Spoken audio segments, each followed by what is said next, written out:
Ladies and gentlemen, welcome. Today is my distinct pleasure to introduce a man who is recognized. The battle of evolution is only one skirmish in a much larger war. Science simply makes no use of the hypothesis of God. Ask yourself, what has intelligent design given us? Nothing. We cannot accept intelligent design as an alternative scientific theory. They will never accept that we have a better argument. They just pester us and they waste our time.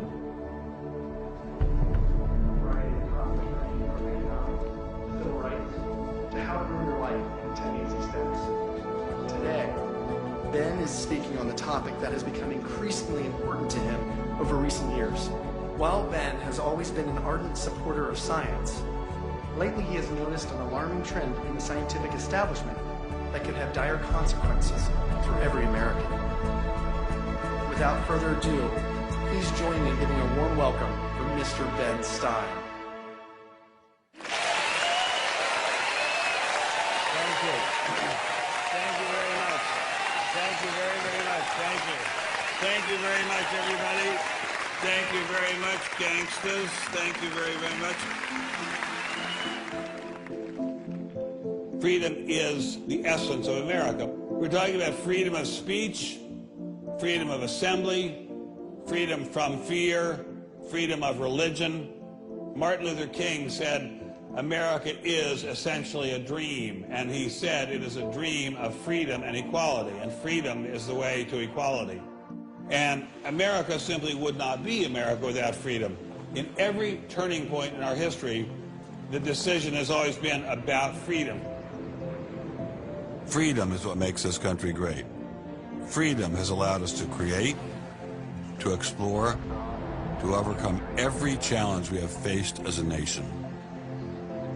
But imagine if these freedoms were taken away. Where would we be? What would we lose? Well, unfortunately, I no longer need to imagine. It's happening. We are losing our freedom in one of the most important sectors of society, science.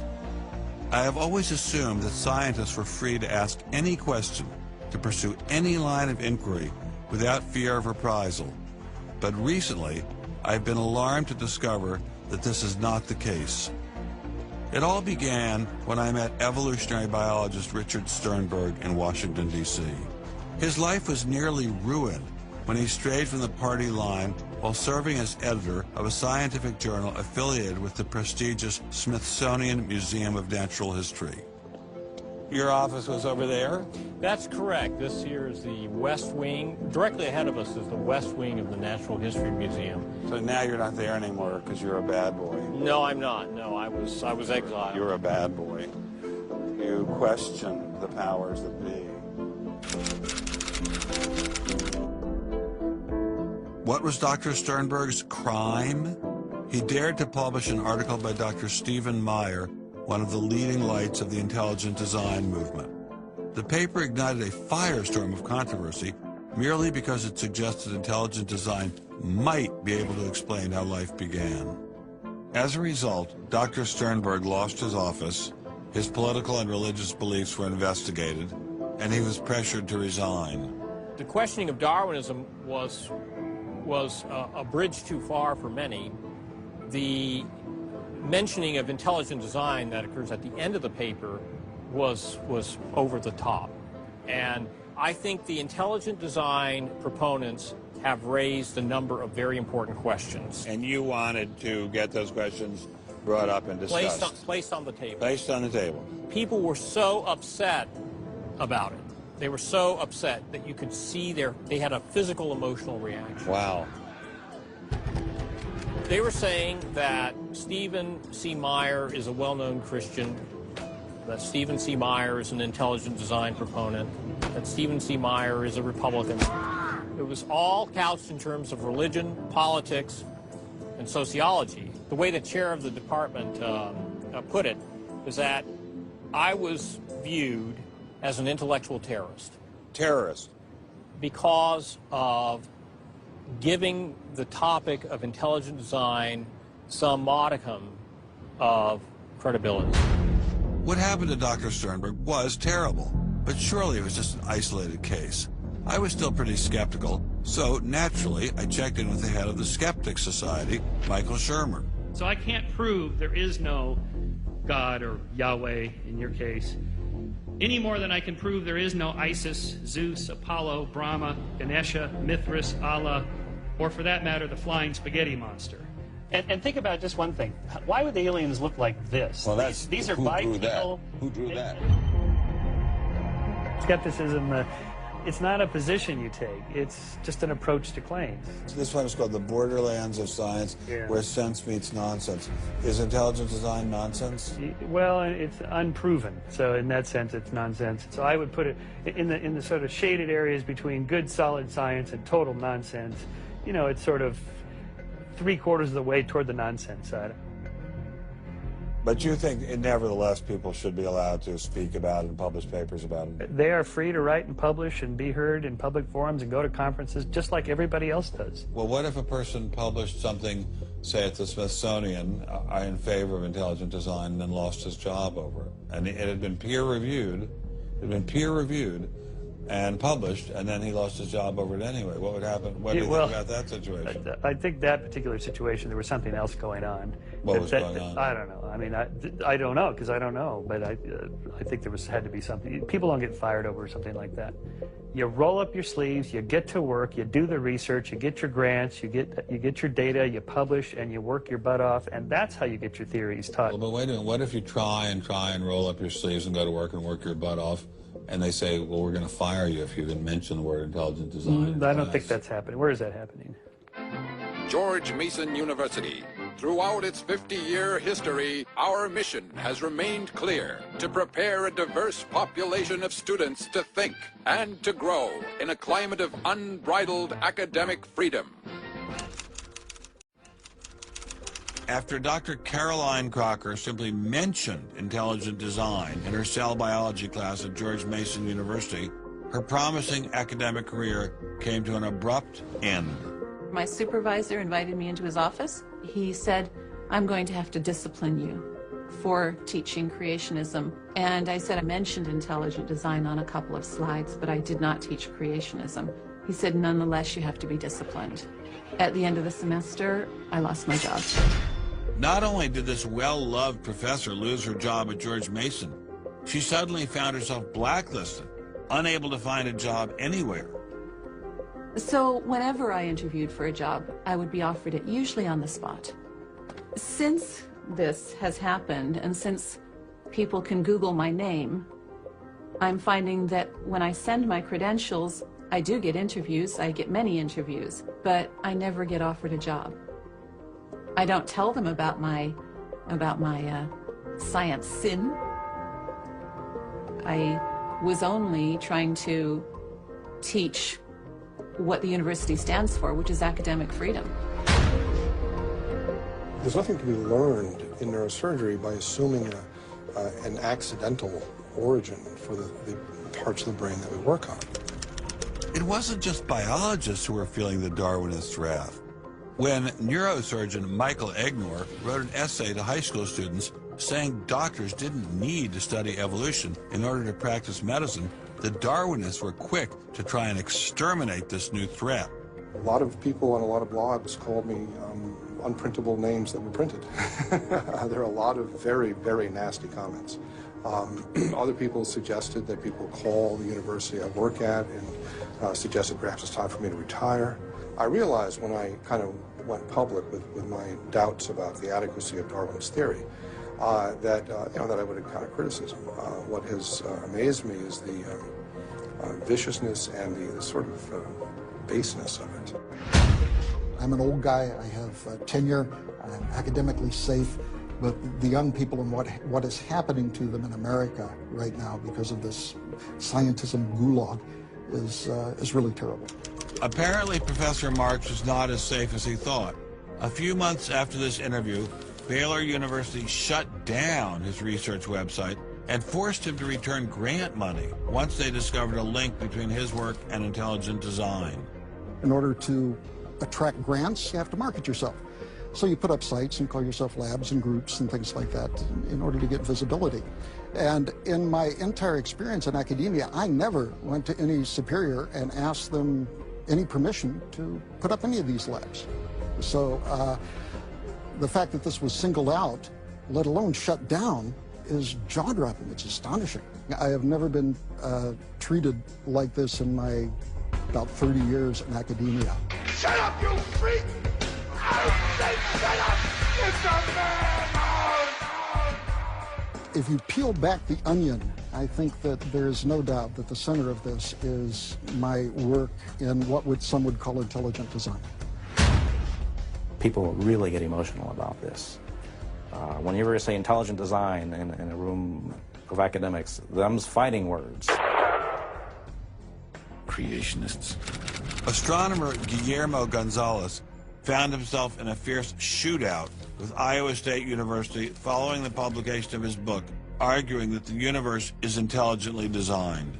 Despite a stellar research record that has led to the discovery of several planets, his application for tenure was denied, putting his career in jeopardy. I worried about my tenure a little bit in 2005 when the petition was being circulated because I viewed that as a strategy of Hector Avalos and his associates to try to poison the atmosphere on campus against me because he knew I wasn't tenured yet and I was very vulnerable. I have little doubt that I would have tenure now if I hadn't done any professional work on intelligent design. Dr. Gonzalez had this advice for scientists who might be thinking about following his example. If they value their careers, they should keep quiet about their intelligent design views.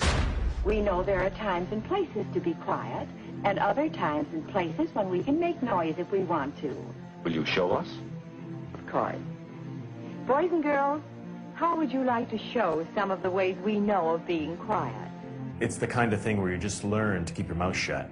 In addition to those scientists who were willing to appear on camera, we encountered many more who didn't dare show their face for fear of losing their jobs. You use an intelligent design perspective to get the research done, but you're not allowed to talk about it in public. And so there is definitely incentive, if you think about it, for people to remain within the mainstream. You know, what's he up to? What is... Aha, we found you. Are you Bruce Chapman? I am. How are you? I'm Ben Stein. Well, Very kind of you to have me here. Well, I'm delighted to meet you. Can I look around and see your options? Absolutely. Do you just have this floor, or do you have several other floors as well? No, this is it. This is it? We've made an awful lot of trouble for being in such a small office. I thought it was going to be like the Pentagon. We're like the little boy that said the emperor has no clothes. And he didn't have a big organization either. When you go around and raise funds, your people are not saying to them, by the way, we're going to get all these scientists out of the classroom and put Christ back in the classroom. Well, I don't know that Christ has ever been in the science classroom. This is not a religious argument. This is something that people, we have fellows who are Jewish or agnostic or various other things. There are people, there are Muslim scientists. There are people of all kinds of backgrounds who agree that Darwin's theory has failed. And so why would you bring religion into it? You don't need religion. This is a red herring. And people who don't have an argument are reduced to throwing sand in your eyes. Well, if the Discovery Institute could get its wish about this subject, what would your wish be? Well, on this subject, as on others, we'd like people to be able to have a robust dialogue and even a debate where the evidence, the best evidence, but in this case, the best scientific evidence is made available to people. Well, surely no one questions there should be a debate. Oh, yes, they do. They do? They say the debate has been settled. Well, the issue's when settled. was the debate settled? Ben, I'd like you to talk to the scientists. You don't want to get your science from me. Mr. Chapman claimed ID had nothing to do with religion. So why was my first stop Biola University, formerly known as the Bible Institute of Los Angeles?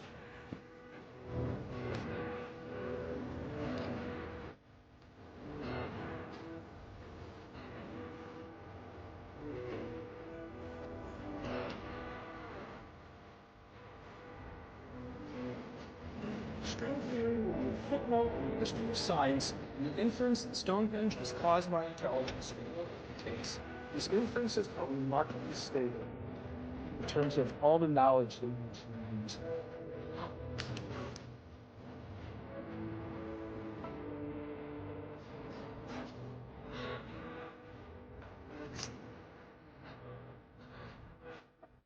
How much money have you ever gotten from Jerry Falwell? $0. How about Pat Robertson? 0. Are you a minister? No. Are you a priest? No. Pastor? No. Youth pastor? Oh, I did teach Sunday school once. Has this all been resolved? I mean, aren't we all Darwinists now? Except for a few cranks like you? Well, it's a funny thing that questions that aren't properly answered don't go away. This question is loaded with all kinds of political baggage, but one-on-one at a scientific meeting after the third or fourth beer, my experience has been that many evolutionary biologists will say, yeah, this theory's got a lot of problems. So you mean to tell me that there really is a debate among scientists about whether or not evolution occurred? Well, evolution is a kind of funny word. It depends on how one defines it. If it means simply change over time, even the most rock-ribbed fundamentalist knows that the history of the Earth has changed, that there's been change over time.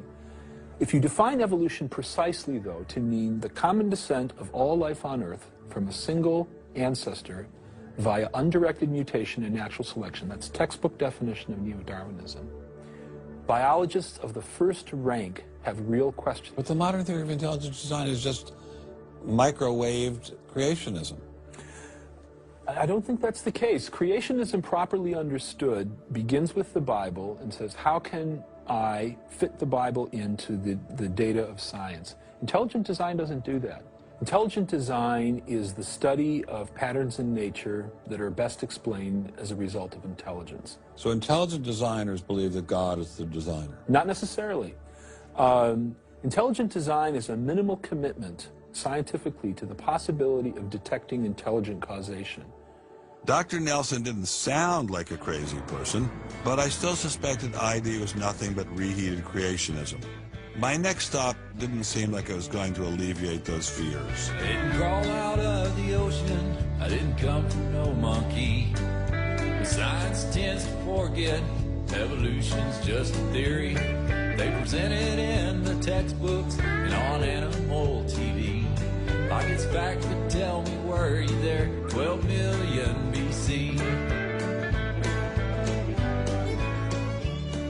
Evolution is from an intelligent design perspective, is perfectly acceptable if the sense is that how did the design get implemented? The issue is there real design there, and are these material mechanisms like natural selection, are these adequate to account for everything we see in biology? And our argument is no, it's not. But Darwin produced all this evidence from his travels and his studies at the Galapagos that evolution explained things. If you look at the history of science, people often have a good idea and then they decide just to run with it. And they say, we're going to apply this everywhere. And so Darwin takes his idea of natural selection and says, I'm going to explain all of life with it. I mean, physics used to be Newtonian physics. Newton was physics. And then you got to look to Einstein, general relativity. It's not, Newton isn't enough. Well, I think likewise what we're finding with Darwin is that he had some valid insights, but it's not the whole picture. Okay, Darwinism may not be the complete picture, but what made these guys think they had the missing pieces? I put this question to Dr. Stephen Meyer, author of the paper that originally got Dr. Sternberg in so much trouble. It's hard to believe that this little town is the headquarters of Giant Microsoft, which enabled Mr. Gates to become fantastically rich. Maybe that's what Steve Meyer's doing. Maybe this is somehow going to make him fantastically rich. We'll pin him down like a butterfly on a butterfly board. Butterfly on a killing board. Coffee shop straight ahead. Newton is buried in the geniuses corner at Westminster Abbey, right? That's correct, yeah. Darwin is also buried in Westminster Abbey. Right, and so is Darwin. Right near each other, right? And you're here in Redmond, in a little building without a sign. Right? And you're obviously an incredibly smart guy, but how dare you challenge someone who's buried in the geniuses corner next to Newton at Westminster Abbey? Well, it may seem a little cheeky, but it's what scientists are supposed to do. When I was in Cambridge, one of my supervisors often advised us to beware the sound of one hand clapping, which was a way of saying if there's an argument on one side, there's bound to be an argument on the other. And what I found in studying the structure of the argument in The Origin of Species is that for every evidence-based argument for one of Darwin's two key propositions, there is an evidence-based counter-argument. Well, but is it a debate? I mean, there's just you and a couple of other guys in a dinky little office downtown, say on one side, and there's the faculties of all the great universities of the world on the other side. Speaking with a great uniform and authoritative voice. Right. Yeah. Well, in any case, the debate really isn't going to be settled by numbers. It's going to be settled by the evidence and the arguments. While I was still in Bill Gates country, Dr. Meyer recommended I check in with molecular biologist Jonathan Wells. What kind of names do they call you? Creationist. What do you say back to them when they say you're a creationist? Well, I usually don't get the opportunity. What's at stake for you personally here? First of all, I love science. I think the way Darwinism corrupts the evidence, distorts the evidence, is bad for science. Well, the other science would tell you to just shut up if you love science, okay? Because you're sort of being a bomb thrower into science. I am upsetting the apple cart, and I think it deserves to be upset in this case. Why? Because the evidence is being distorted to prop up a theory that I think doesn't fit it. Was Darwinism really that bad? Perhaps a change of scenery would give me a fresh perspective. Quand je t'ai vu au coin de la rue, tout de suite j'ai cru que tous les deux sur le ciel bleu nous serions très heureux.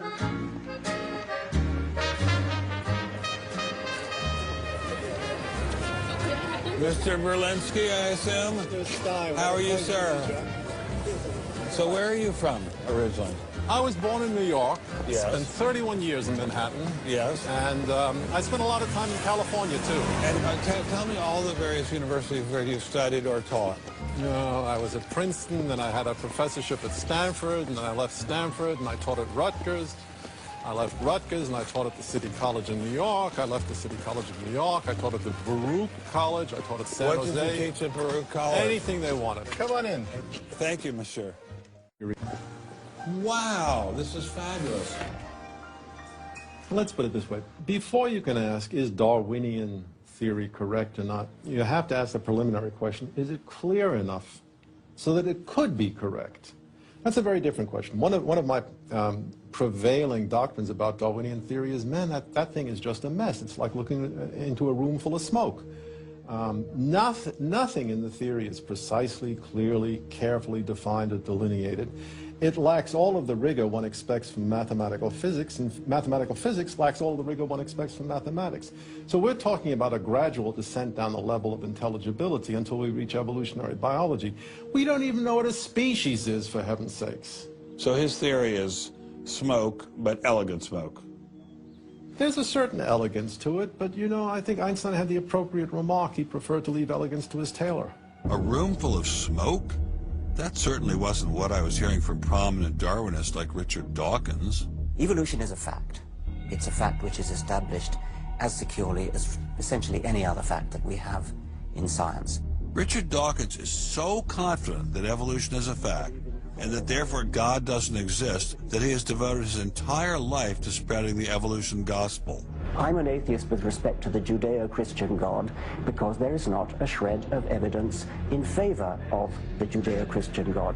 It is completely right to say that since the evidence for evolution is so absolutely, totally overwhelming, nobody who looks at it could possibly doubt that if they were sane and not stupid. So the only remaining possibility is that they're ignorant, and most people who don't believe in evolution are indeed ignorant. But the people I spoke with weren't ignorant. They were highly credentialed scientists. So there had to be something else going on here. So you think the whole theory of evolution is false, or just certain parts of it? Well, again, evolution is a slippery word. I would say minor changes within species happen. But Darwin didn't write a book called How Existing Species Change Over Time. He wrote a book called The Origin of Species. He purported to show how this same process leads to new species, in fact, every species. And the evidence for that grand claim is, in my opinion, almost totally lacking. How does Darwin or Darwinism say life began? Well, he didn't know, and in fact, nobody knows. So Darwinism, strictly defined, starts after the origin of life and deals only with living things. Well, how can there be a theory about life without a theory about how life began? Well, a grand overarching evolutionary story, of course, does include the origin of life, but Darwin's theory doesn't begin until you have the first cell. Well, does someone have a theory about how life began?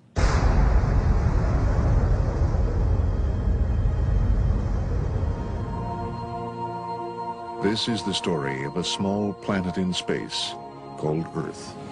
For a typical Darwinian explanation of how life originated, Dr. Wells directed me toward this documentary. The chemical elements essential for life, hydrogen, oxygen, carbon, and nitrogen, were now in place. What was needed was a way of combining them. Perhaps the energy came from lightning. Whatever it was. Excuse me? Whatever it was, energy managed to arrange these chemical ingredients in just the right way. Whatever it was? I was hoping for something a little more scientific. The most popular idea has been that life emerged spontaneously from primordial soup. In 1953, Stanley Miller mixed water, methane, ammonia, and hydrogen to simulate the early Earth's atmosphere.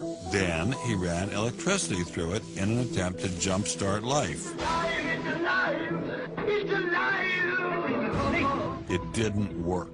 While the initial results seemed promising, 50 years later, most serious scientists have abandoned this approach in favor of alternate theories. Prominent Darwinist Michael Roos attempted to explain one of them to me.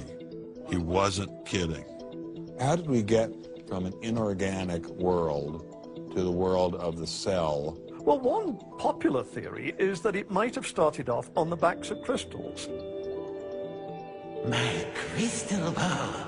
Molecules piggybacked on the back of crystals forming, and that this led to more and more complex. But of course, the nice thing about crystals is every now and then you get mistakes, mutations, and that this opens the way for natural selection. But at one point there was not a living thing. Yeah. And then there was a living thing. How did that happen? Well, this is I've just told you. And I don't see any reason why you shouldn't go from very simple to more and more complex to more and more complex. I don't either, but I don't know how you get from mud to a living cell. That's my question. Yes, well, I've told you. I think it was on the back of crystals. On the backs of crystals. Oh, the backs of crystals is at least one hypothesis, yes. So that's your theory, and you think that is more likely and less far-fetched than intelligent design? I think it is. I wouldn't put Ben Stein's money on Dr. Roos's joyriding crystals, but it did make me wonder, what were the chances of life arising on its own? It's been speculated that probably there would have to be a minimum of about 250 proteins to provide minimal life function. If that's really true, then I think it's almost inconceivable that life could have happened in some simple step-by-step way. Okay, so the simplest form of life requires at least 250 proteins to function. What's so difficult about that? Welcome to the Casino of Life. Who wants to spin for a chance to win? Oh, sure. I'll give it a shot.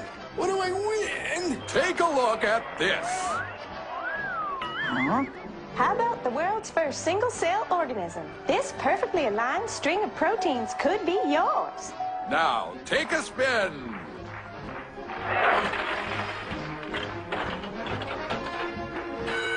I won.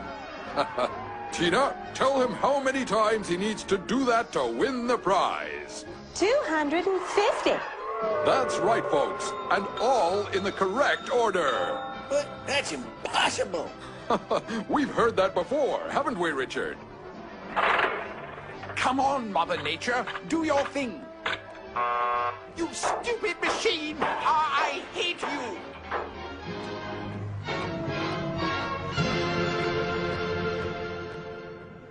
We're talking about something that's staggeringly improbable, roughly 1 in a trillion, trillion, trillion, trillion, trillion, trillion. Let all of life choose a million, a trillion, trillion. The number is essentially zero. Something has to skew nature to choose the ones that work. So, in the game of life, it looks as if the house always wins.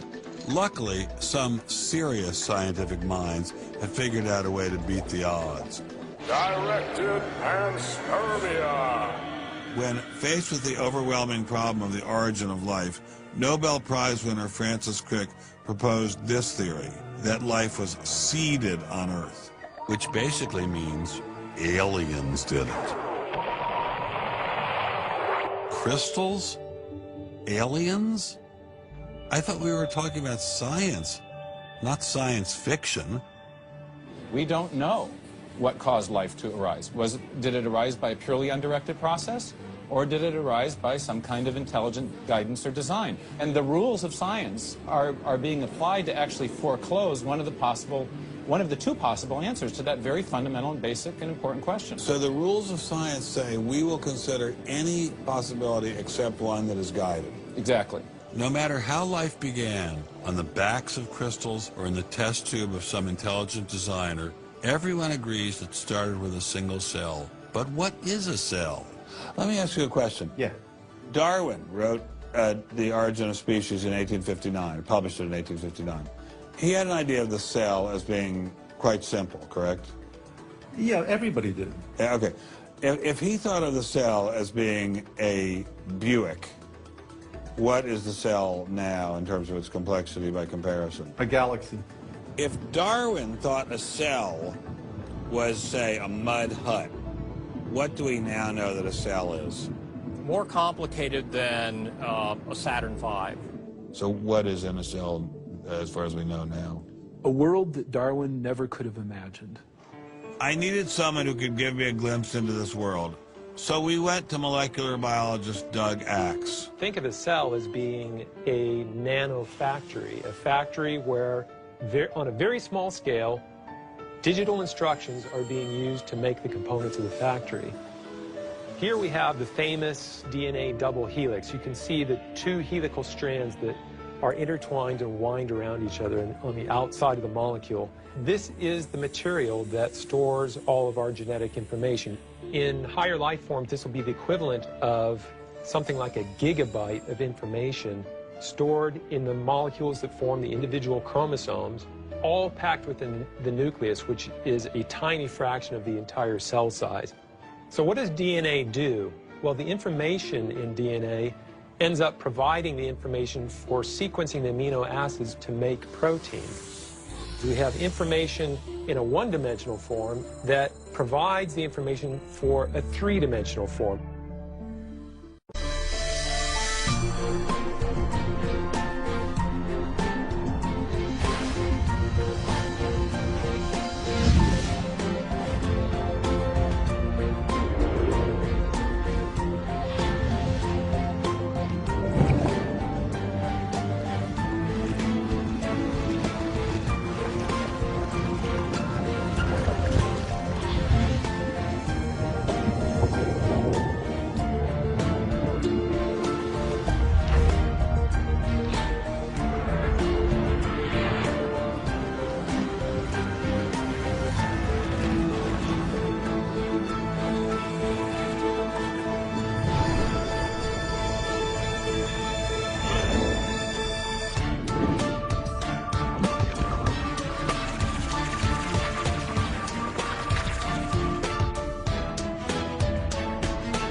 I'm finally just beginning to grasp the complexity of the cell. Are there systems within the cell that go well beyond Darwinian evolution? Some type of cellular technology that drives adaptation, replication, quality control, and repair? What if these new mechanisms have massive design implications? Well, I say, so be it. The cell really is like nothing we've ever seen in the physical world. That's got to be firmly grasped. That's not something we can just say, oh, well, it's just a little bit more of the same old, same old. It's not the same old, same old. We are finding is that there's information that's in the cell that cannot be accounted for in terms of these undirected material causes. So there's, it has to be. And so there's some other, so it has to be an information source. So one of the key questions faced by modern biology is, where do you get information from? Well, Darwin assumed that the increase in information comes from natural selection. But natural selection reduces genetic information, and we know this from all the genetic population studies that we have. And where does the new genetic information going to come from? Well, that's the big question. So when we find information in the DNA molecule, the most likely explanation is that it too had an intelligent source. I mean, we need engineering principles to understand these systems, okay? I mean, it's only because of our advancements in nanotechnology that we can even begin to appreciate these systems. But using intelligent design didn't seem to stop the scientists I spoke with, so why all the controversy? Suppose we find, simply as a matter of fact, that our scientific inquiries point in one direction. Which is that there is an intelligent creator. Why should we eliminate that from discussion? Streng verboten? How come? Why? Streng verboten. Very good. What does streng verboten mean? Strongly forbidden. Strongly forbidden. You've got two possible hypotheses. You've got a wall through the middle of through your brain, in effect, through your thinking. You say, well, you can't consider anything on this side of the wall. Only hypotheses on this side of the wall are permissible for consideration. What about academic freedom? I mean, can't we just talk about this? Their reply is that science is not a democratic process. Oh, really? And that there is a consensus view. But wait a minute, we are to subscribe to Well, wait a second, but Darwin challenged the consensus view, and that's how we got Darwinism.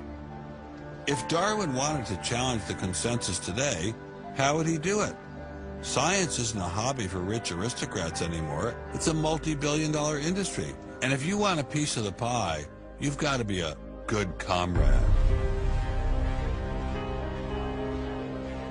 Scientific ideas. How we get them to you, the people. Every idea must be inspected to ensure that it is safe.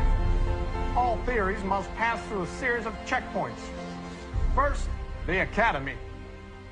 Getting a controversial theory through the academy can be dangerous. Few people know this better than Congressman Mark Souder. He uncovered a targeted campaign led by individuals within the Smithsonian and the National Center for Science Education to destroy Dr. Sternberg's credibility. If you want peer reviews, if you want to be published, if you want to go to respected institutions, the core view does not tolerate dissent. There's kind of a, this is the way it is, and anybody who's a dissenter should be squashed. Are you going to be on my side if I let you up? Sure, Chick, sure. I'm on your side. Just let me up. I'll do anything you say. Souder isn't the only one who has witnessed the Academy's tactics. Journalist Larry Witham has seen similar behavior during his 25 years of covering the evolution controversy. Once you're thick in science, you can't question the paradigm. But if you want to get grants, if you want to be elected to high positions, if you want to get awards as a promoter of public education of science, you can't question the paradigm. People cannot be trusted to form their own opinions. This business about open-mindedness is nonsense. Why is the scientific establishment so afraid of free speech? There is this fear that if one aspect of a theory is closely scrutinized, there's going to be an unraveling. Who are you? Oh, I am the great and powerful Wizard of Oz. I interviewed dozens and dozens of scientists, and when they're amongst each other or talking to a journalist who they trust, they'll speak about, it's incredibly complex, or molecular biology is in a crisis. But publicly, they can't say that. Keeping a keen eye on the Academy are various watchdog organizations. Listen to Eugenie Scott of the National Center for Science Education. The NCSE has been at the heart of virtually every evolution controversy over the past 25 years, vigorously defending the Darwinian gospel. We have had a lot of business, unfortunately, at NCSE in the last few years, because virtually every state in which science education standards has come up for consideration has had a big fight about the coverage of evolution in them.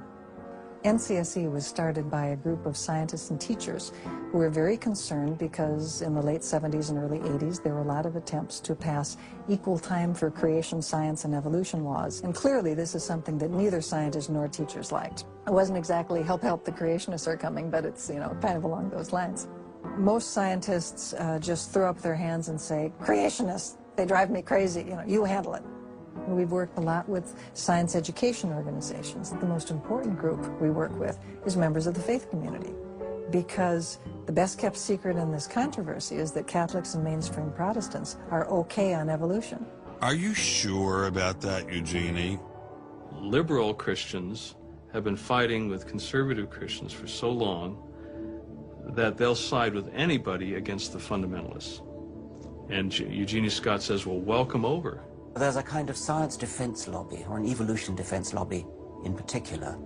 They are mostly atheists, but they are desperately wanting to be friendly to mainstream, sensible religious people. And the way you do that is to tell them that there's no incompatibility between science and religion. But is there really an incompatibility? Can't we believe in God and Darwin? Implicit in most evolutionary theory is that either there's no God or God can't have any role in it. So naturally, as many evolutionists will say, it's the strongest engine for atheism.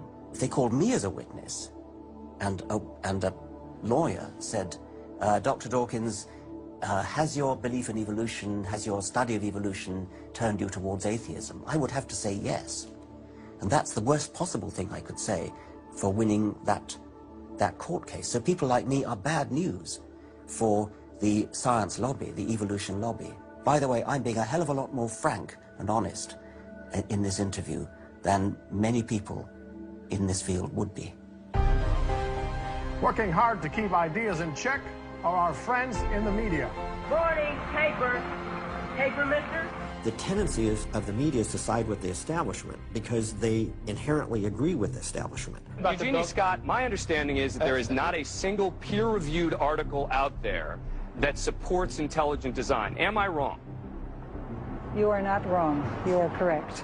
I believe that we get coverage, but we always get coverage like we're the outsider, not like it's an even debate. But instead of merely reporting news, he analyzes it, often expressing his personal opinions. We constantly deal with reporters who refuse even to report the correct definition of intelligent design. They, over and over again, talk about life is so complex, God must have done it. Just admit it, it's religion. Very simple. You just can't, it's religion. It's a wanton distortion of our position. Study desk. I've got a hot story here. You can look at Associated Press stories, and the same sentence will appear in those stories for 10 years. Intelligent design says that life is too complex. It's called a boilerplate. And the reporter never reports anymore or gets any new ways to say it, so the public understanding never advances. But what happens if a reporter decides to take a more balanced approach to intelligent design? There might be remarkable pressure on that reporter not to side against the evolutionists. I thought I told you to kill that story. Few reporters have learned this better than author and journalist Pamela Winnick. When she refused to take sides in an article she wrote about intelligent design, the Darwinists found a new favorite target. Number one, I wasn't Christian, I was Jewish. Number two, I wasn't religious. Number three, I was not taking a position in favor of creationism. I was writing about intelligent design, and it didn't matter. After I wrote that one piece, everything I wrote on the subject was scrutinized. There were hate letters coming into the newspaper. If you give any credence to it whatsoever, which means just writing about it, you are just finished as a journalist. Other journalists we spoke with told similar stories, but didn't dare appear on camera. And now, the presses are ready to roll. When all other checkpoints fail, there is always the courts.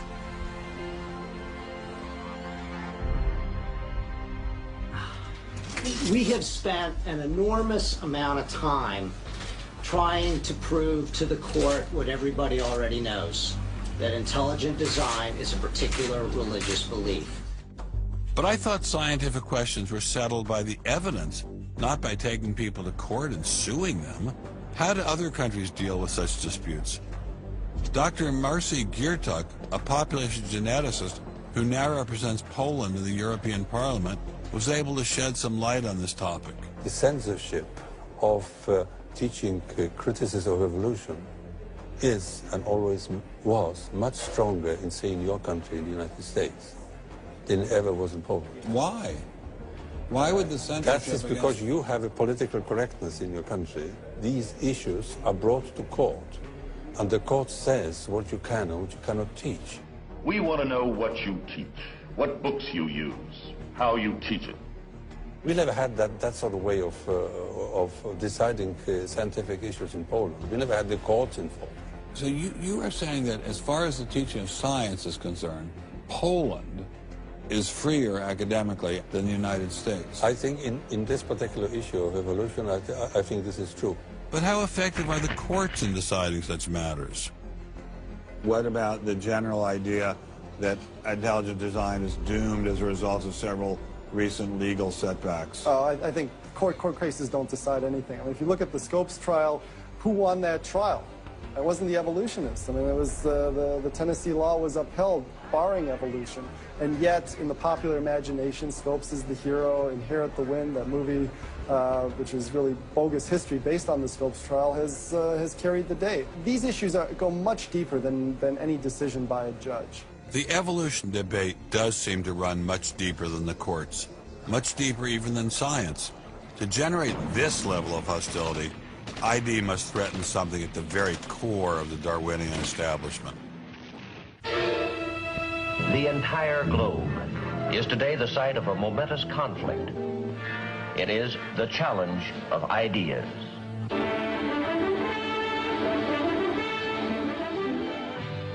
I am Edward R. Murrow. For a little while, I would like to review with you the great conflict of our times, one which demands and must get the attention and the involvement of each one of us. This conflict over the principles of evolution has become a religious war. It really is no longer about scientific investigation. It is total competition with an antagonist who is putting into it everything within his capability. The situation has reached a point where many of evolution's top apologists have switched from defending Darwinism to attacking religion in what they see as a bid to stamp out intelligent design at the source. Richard Dawkins is the best example of this. His recent book, The God Delusion, has sold over 1 million copies worldwide. The God Delusion is my long-expected, long-worked-on, full-frontal attack on religion. To me, science is about trying to explain existence, and religion is about trying to explain existence. It's just that religion gets the wrong answer. But is Dawkins correct? Are science and religion really at war? For an appraisal of this continuing and protracted conflict, we can go to a reporter who has watched the growing conflict with the perception of a trained military observer.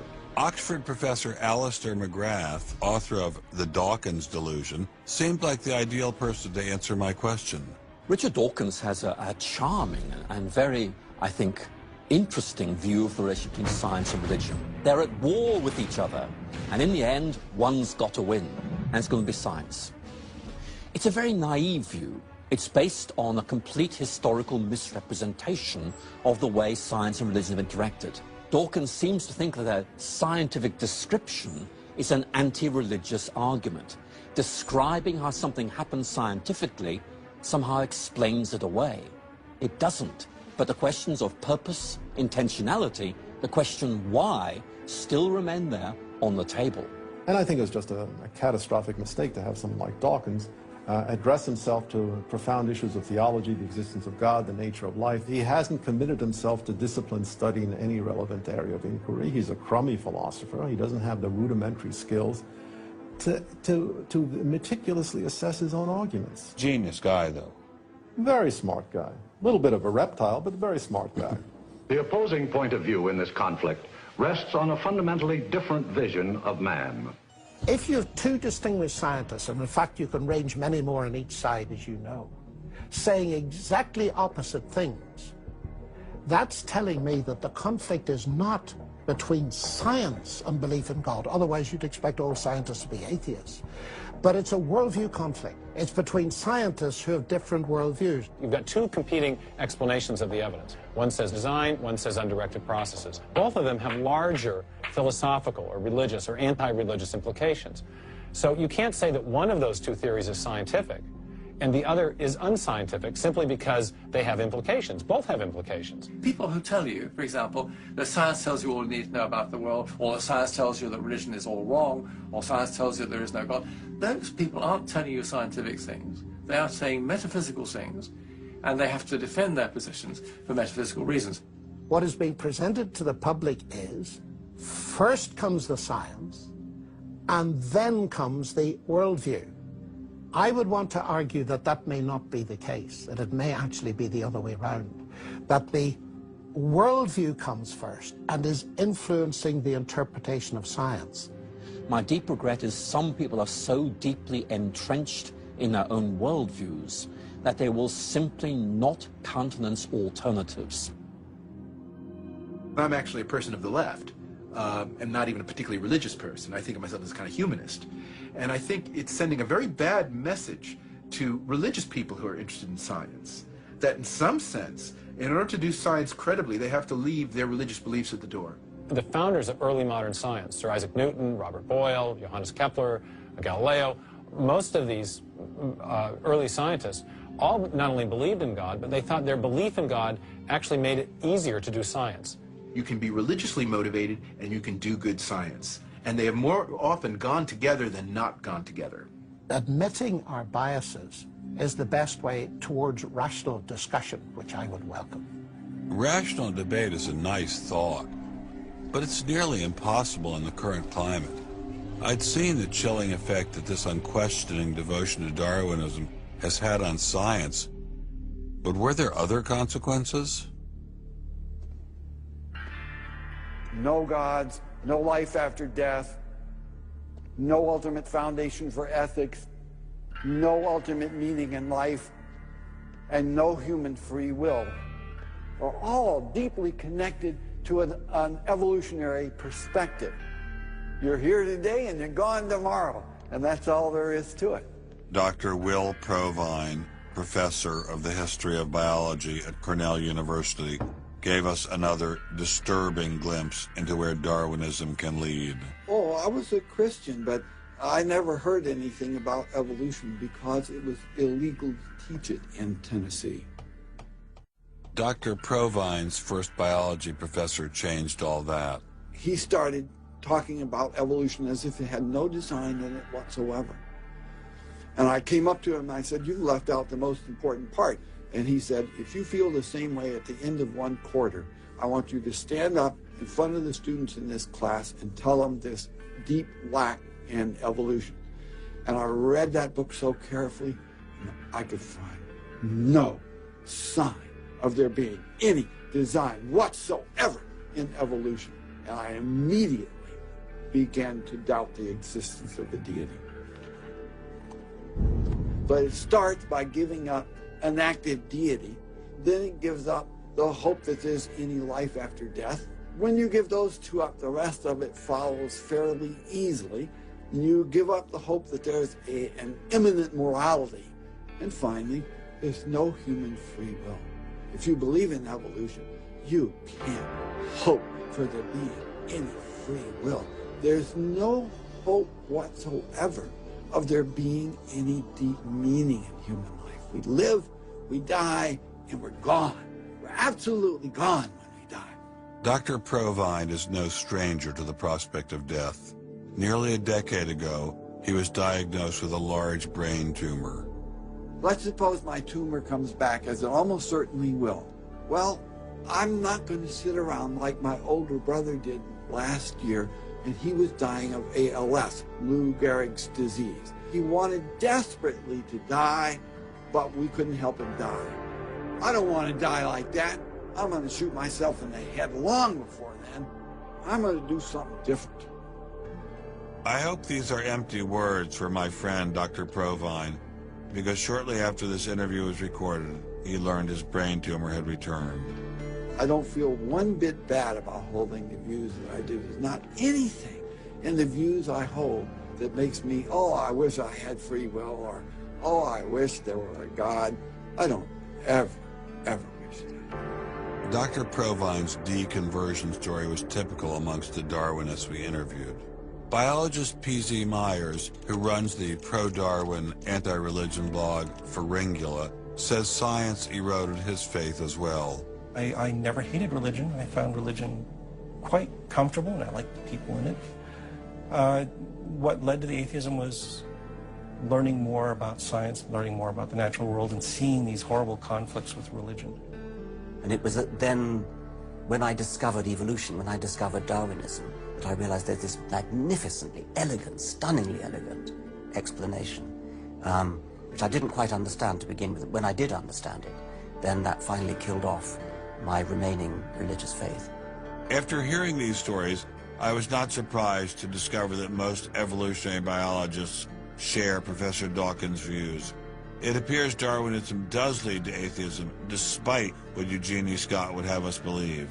And if you separate out the ethical message from religion, what have you got left? You got a bunch of fairy tales, right? I think that God is about as unlikely as fairies, angels, hobgoblins, etc. Religion, I mean, it's just fantasy, basically. It's completely empty of any explanatory content. And it's evil as well. Half the people in this country think that drugs is what you have to regulate to make us safer, and half the people think guns. That's what you got to regulate to make us safer. But I always think if you're going to regulate one thing that has the most potential to cause death and destruction, religion. You got to start with religion, and religion is an idea that gives some people comfort, and we don't want to take it away from them. It's like knitting. People like to knit. You know, we're not going to take their knitting needles away. We're not going to take away their churches. But what we have to do is get it to a place where religion is treated at the level it should be treated. That is something fun that people get together and do on the weekend and really doesn't affect their life as much as it has been so far. So, what would the world look like if Dr. Myers got his wish? Greater science literacy, which is going to lead to the erosion of religion. And then we'll get this nice positive feedback mechanism going, where as religion slowly fades away, we get more and more science to replace it. And that will displace more and more religion, which will allow more and more science in. And we'll eventually get to that point where religion has taken that appropriate place as a side dish rather than the main course. But will eradicating religion really lead to a modern utopia? Let me try to imagine that, and let's let history be our guide.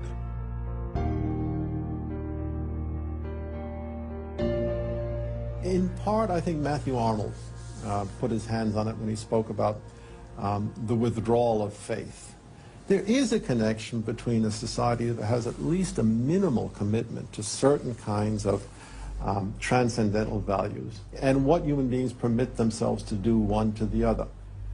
That got me thinking, what other societies have used Darwinism to trump all other authorities, including religion? As a Jew, my mind leapt to one regime in particular. The connection between Hitler and Darwin is, of course, historically a difficult connection because they were separated by a good many years. One was English, one was German. Nonetheless, if you open Mein Kampf and read it, especially if you can read it in German, the correspondence between Darwinian ideas and Nazi ideas just leaps from the page. Of course, you have to add every historical caution. Not everyone who read Darwin became a Nazi. Obviously not. No one is making that case. Darwinism is not a sufficient condition for a phenomenon like Nazism, but I think it's certainly a necessary one. This was a connection I had to explore personally.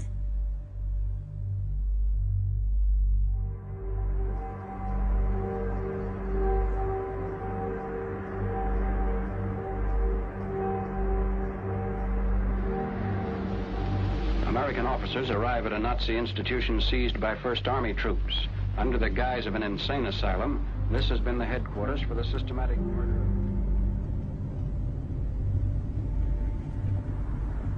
So what is this place? During the Second World War, 15,000 people were killed here. Why were they killed? They were killed because they were people with handicaps. Why kill them? What's the point of killing them? People who were not able to work, people who were not able to live by themselves, that they were useless eaters. Useless eaters. And life unworthy of living. This idea grew up in the 20s. So long before National Socialism, biologists, anthropologists, they thought that maybe mankind could, or the government could interfere into the growth of the population. I see. And they had the utopia that they would have a society without illness and without handicap. Alles Lebensschwache geht in der Natur unfehlbar zugrunde. Wir Menschen haben gegen dieses Gesetz der natürlichen Auslese in den letzten Jahrzehnten furchtbar gesündigt. Wir haben unwertes Leben nicht nur erhalten, wir haben ihm auch Vermehrung gewährt. Die Nachkommen dieser Kranken sahen so aus, die tiefer stehen als jedes Tier. So this was a Darwinian concept? Yes. And also a Malthusian concept, very much Malthusian. Malthusian? Thomas Malthus, who said that there was a shortage of resources, English philosopher, so there was a shortage. Yes, but the Nazis, they relied on Darwin. They relied on Darwin? Yes, Darwin and German scientists. Patients were led down this hallway to Nazi doctors who decided who would live and who would die. They were accompanied by 15 nurses. Nurses, yes. Nurses, male and female nurses. So nurses were helping lead them to their doom. Yes.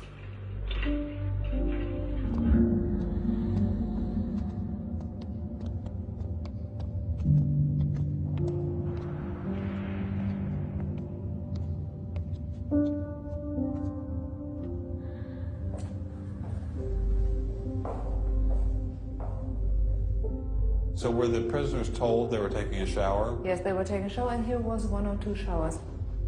So how many people were brought into this room? 60 to 70.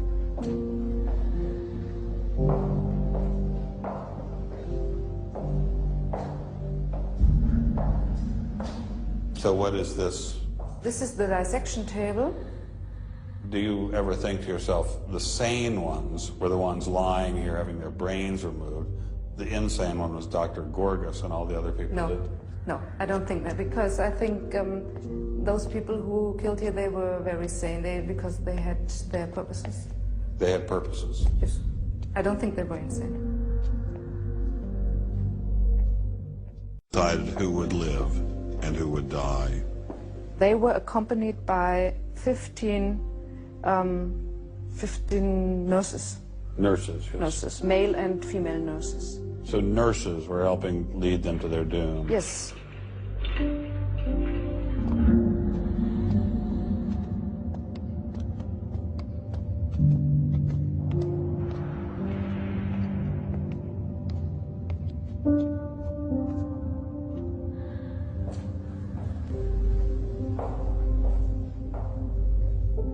So were the prisoners told they were taking a shower? Yes, they were taking a shower, and here was 1 or 2 showers.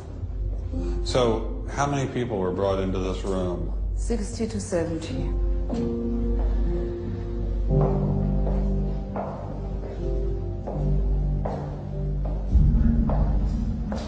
So what is this? This is the dissection table. Do you ever think to yourself, the sane ones were the ones lying here having their brains removed? The insane one was Dr. Gorgas and all the other people did? No, I don't think that, because I think those people who killed here, they were very sane, because they had their purposes. They had purposes? Yes. I don't think they were insane.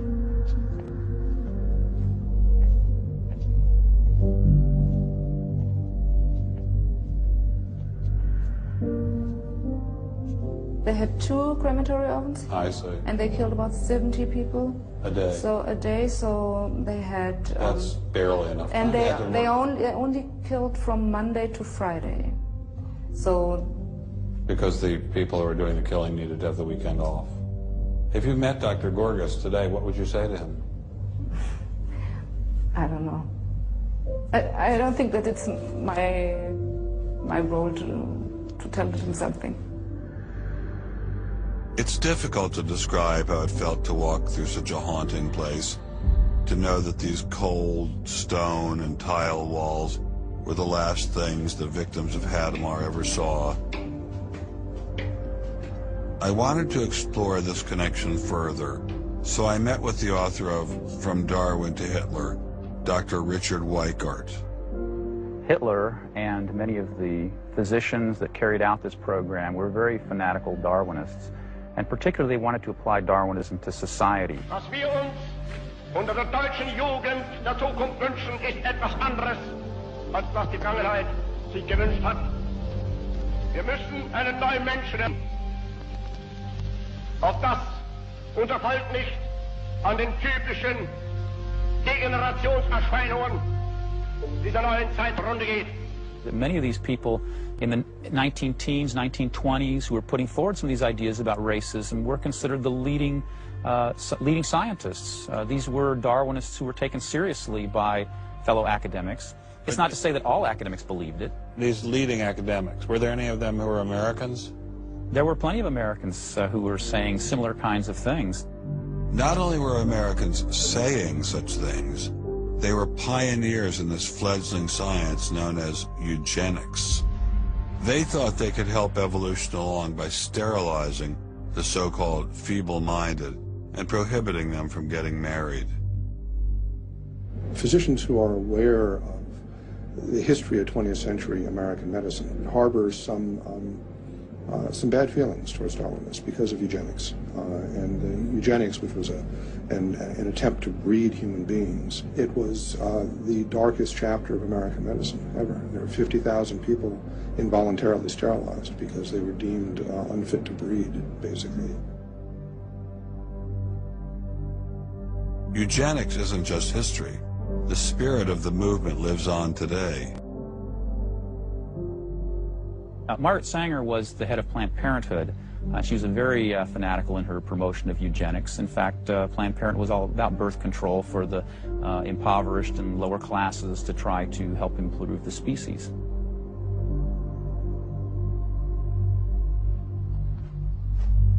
From Hadamar, I traveled with Dr. Weikart to Dachau, where the Nazis applied the ideas of eugenics on a massive mechanistic scale. When it was a fully functioning concentration camp, and what was the purpose of it? I mean, part of it was to repress political enemies. What was the rest of the purpose?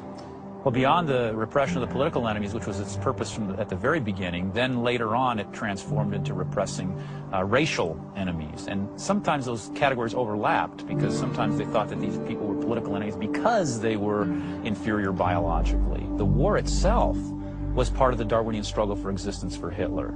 And he saw the extermination of the Jews as one of those fronts to this warfare going on as this Darwinian struggle for existence. Would you say that Hitler was insane? No, I wouldn't say he was insane. I think he had imbibed some very, very wrong ideas. And in fact, I think he took the logic of them in certain ways that brought him to take very radical solutions for them. Would you say he was evil? Oh, I'd definitely say he was evil. Is there such a thing as evil? Oh, I think there is. And is there such a thing as good? Oh, definitely. And evil can sometimes be rationalized as science. Oh, sure. And evil can sometimes be rational. When it's rationalized as science, and I think when it's rationalized in this particular way, in particular, I think Hitler thought he was doing good. He thought he was doing good? Oh, I think so. He thought he was benefiting. He thought he was benefiting humanity by driving evolution forward and creating a better humanity.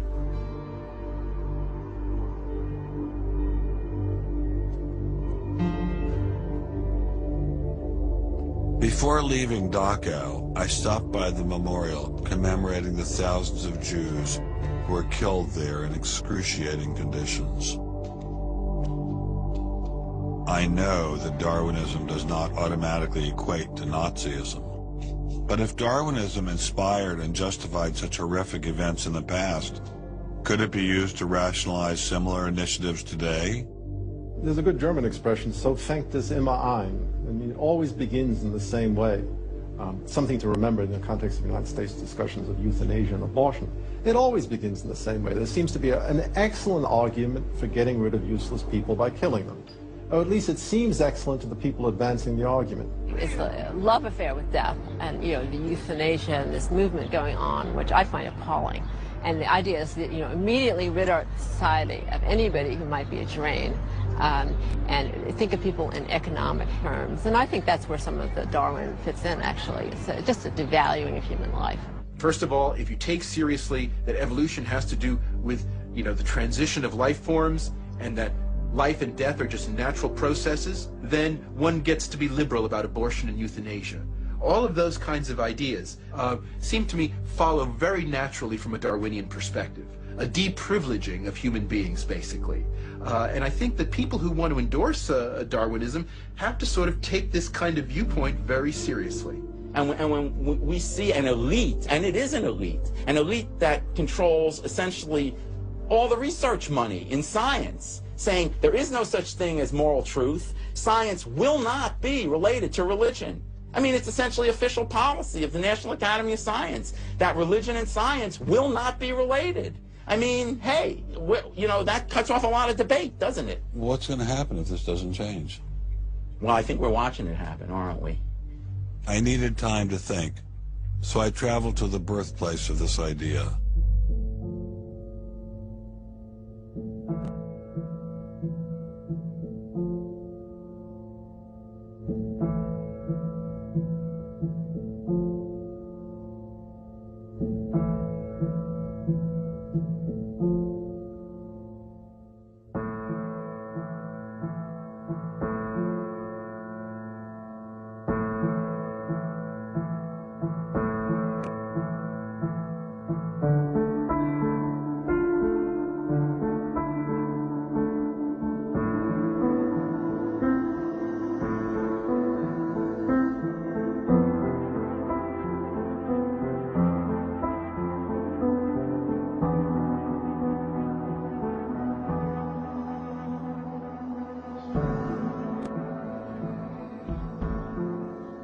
With savages, the weak in body or mind are soon eliminated. We civilized men, on the other hand, do our utmost to check the process of elimination. We build asylums for the imbecile, the maimed, and the sick. Thus the weak members of civilized societies propagate their kind. No one who has attended to the breeding of domestic animals will doubt that this must be highly injurious to the race of man. Hardly anyone is so ignorant as to allow his worst animals to breed. Charles Darwin, The Descent of Man, 1871.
Throughout the Cold War in Germany, there was this wall erected to keep ideas out. It was erected by people who held an ideology, that were afraid of a competition from other ideas that would come into their society. And what we're seeing happening in science today is very much like that. But I think that's just a strategy for protecting a failing ideology from competition. America didn't become the great nation that it is by suppressing ideas. It progressed by allowing freedom of speech and freedom of inquiry. Thomas Jefferson got it right when he wrote, "We hold these truths to be self-evident, that all men are created equal, that they are endowed by their Creator with certain unalienable rights, that among these are life, liberty, and the pursuit of happiness." Hundreds of thousands of Americans have given their lives to protect these values, but now they're under threat once again. It wasn't just scientists who were being expelled. It was freedom itself, the very foundation of the American dream, the very foundation of America. If we allowed freedom to be expelled in science, where would it end? The Darwinian establishment is so massive and so entrenched, it appears impenetrable. I couldn't bring it down myself, but I could at least confront those who had expelled the scientists I'd met. What would you say if you had Eugenie Scott sitting next to you? What would you say to her? I would ask her, by what authority does she and those like her presume to declare what is and is not science? You know, he's sort of made himself martyr of the day. They've gotten a lot of mileage out of, poor Rick Sternberg.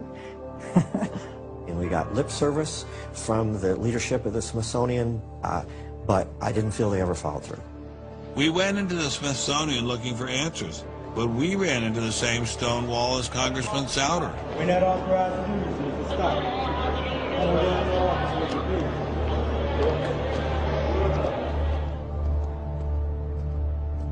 He said, nonetheless, you have to be disciplined, and I lost my job. We did get an interview with a spokesman from George Mason, but it was impossible to knock him off his script. Her contract was not renewed. It was simply not renewing her contract, which she's satisfied. Her contract was not renewed, had nothing to do with the controversy of that topic of intelligent design. I have never been treated like this in my about 30 years in academia. We received a similar reception at Baylor University. They refused to admit that what had happened to Dr. Marks had anything to do with ID. Certainly the conversations I've had, this has not, the intelligent design situation has not been the thrust of the conversation. It's a procedural issue, and that's the way we dealt with it. Funny, that's not how Dean Kelly put things in his original email to Dr. Marks.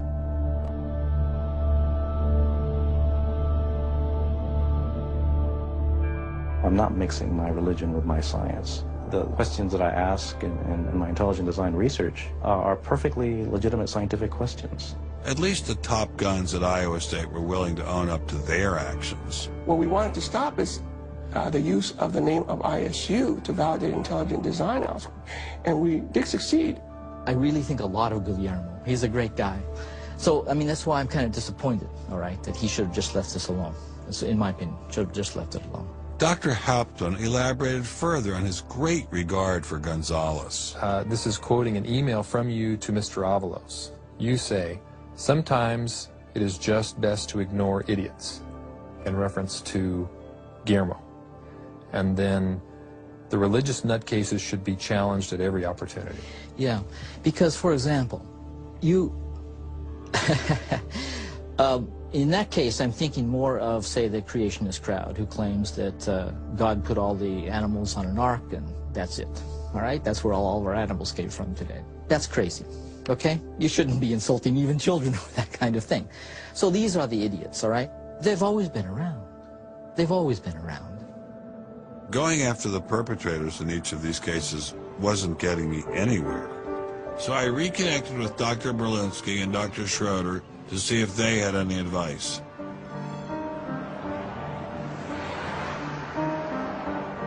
There's a boundary to what science will accept right now. I think the parallel is exactly this wall coming down. Ask any Berliner on from the east side what it meant to have the wall come down.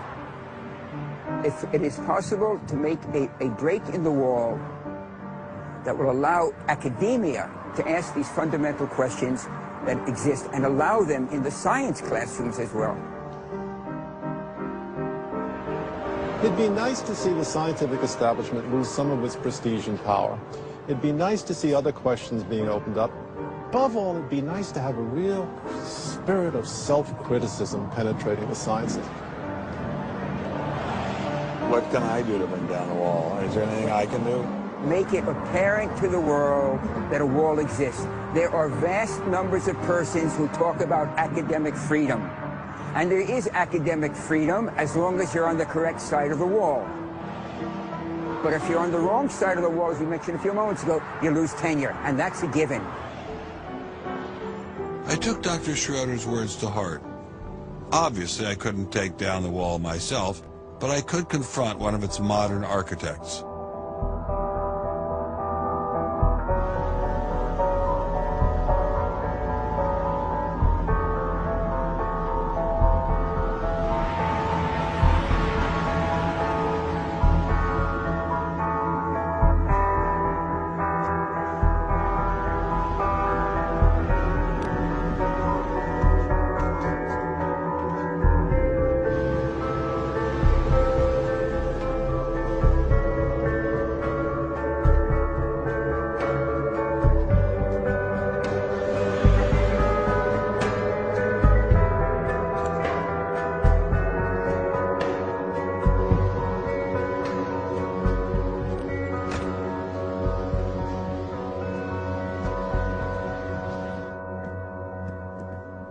Hello, Professor Dawkins. How are you?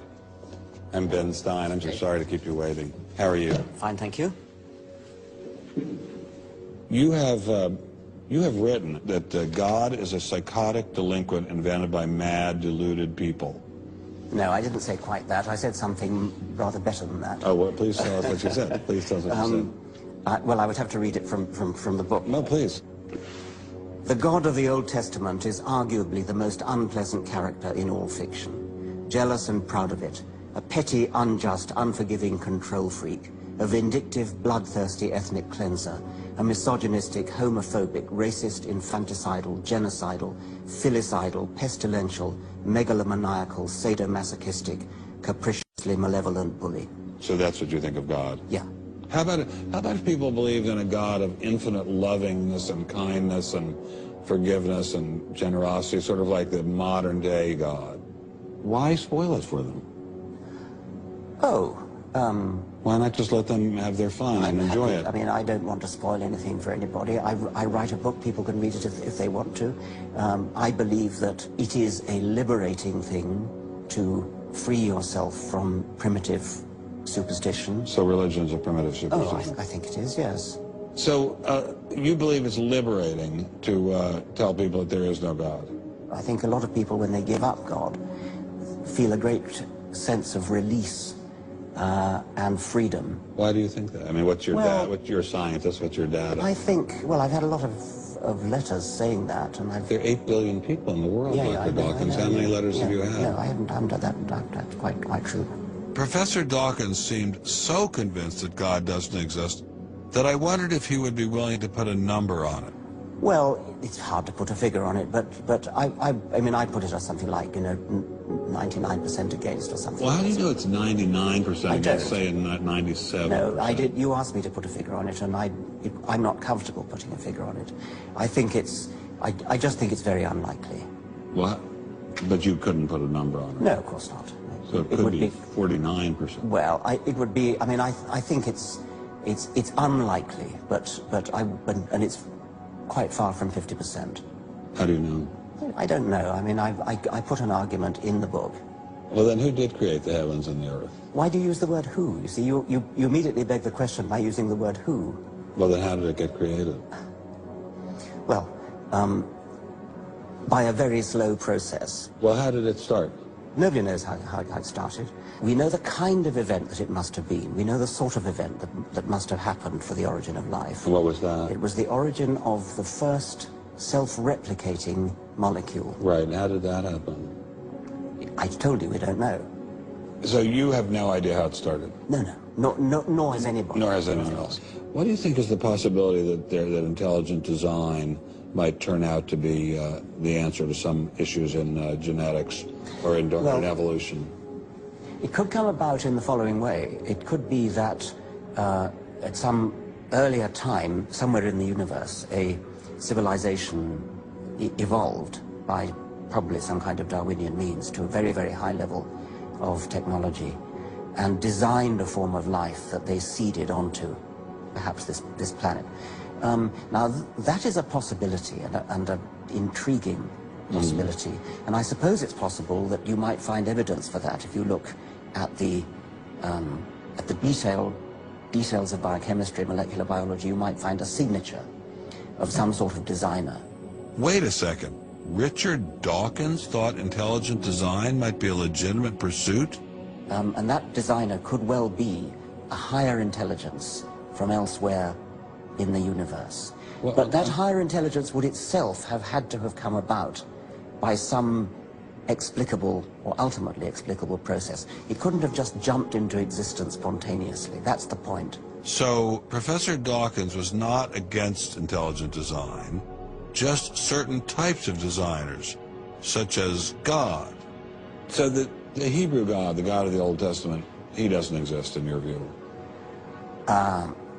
Certainly. I mean, that would be a very unpleasant prospect. And the Holy Trinity of the New Testament? Nothing like that. Do you believe in any of the Hindu gods? Like Vishnu? How can you ask such a question? You don't, how, right? How could I? I mean, why would I, given that I don't believe in any others? You don't believe in the Muslim God? No. I mean, why do you even need to ask? Well, I just wanted to be sure. So you don't believe in any God anywhere? Any God anywhere would be completely incompatible with anything that I've said in I assume. Yeah. I just wanted to make sure you don't believe in any God anywhere. No. What if after you died you ran into God? He said, "What have you been doing, Richard? I mean, what have you been doing? I've been trying to be nice to you. I gave you a multi-million-dollar paycheck over and over again with your book, and look what you did." Bertrand Russell had that point put to him, and he said something like, "Sir, why did you take such pains to hide yourself?" But if the intelligent design people are right, God isn't hidden. We may even be able to encounter God through science, if we have the freedom to go there. What could be more intriguing than that?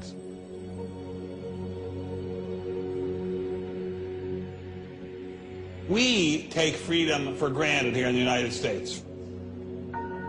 Freedom is what this country is all about. And a huge part of freedom is freedom of inquiry. But now, I'm sorry to say, freedom of inquiry in science is being suppressed. Behind me stands a wall that encircles the free sectors of this city, part of a vast system of barriers. There are people out there who want to keep science in a little box where it can't possibly touch a higher power, cannot possibly touch God. Those barriers cut across Germany in a gash of barbed wire, concrete, dog runs, and guard towers. If you believe in God, and you believe that there's an intrinsic order in the universe, and you believe that it's the role of science to try to pursue and understand better that order, you will be ostracized. I'm frightened by this, but I'm not going to let it stop me from investigating and from speaking. The wall cannot withstand freedom. What I'm asking for is the freedom to follow the evidence wherever it leads. My hope is that there'll be enough independent thinking scientists who don't like to be told what to think. People on both sides of the argument being prepared to talk and listen. And above all, a willingness to keep these dialogues open. It might allow a lot of very good scientists to be scientists who aren't being allowed to be scientists right now.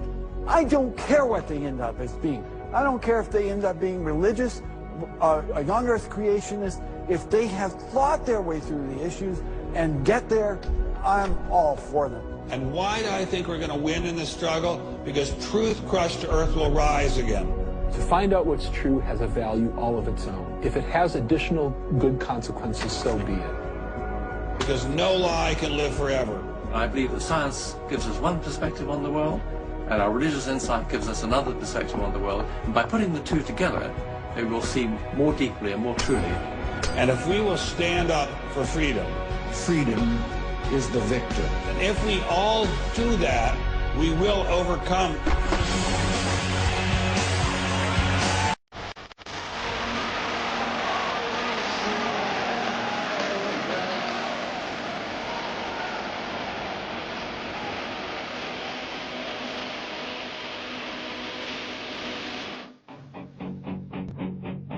I've taken a first step by speaking out on this issue.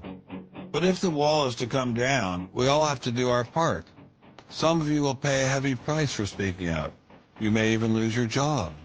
I guarantee you'll get hate email. But if you don't get involved, will anyone be left to carry on this struggle? Anyone? Anyone?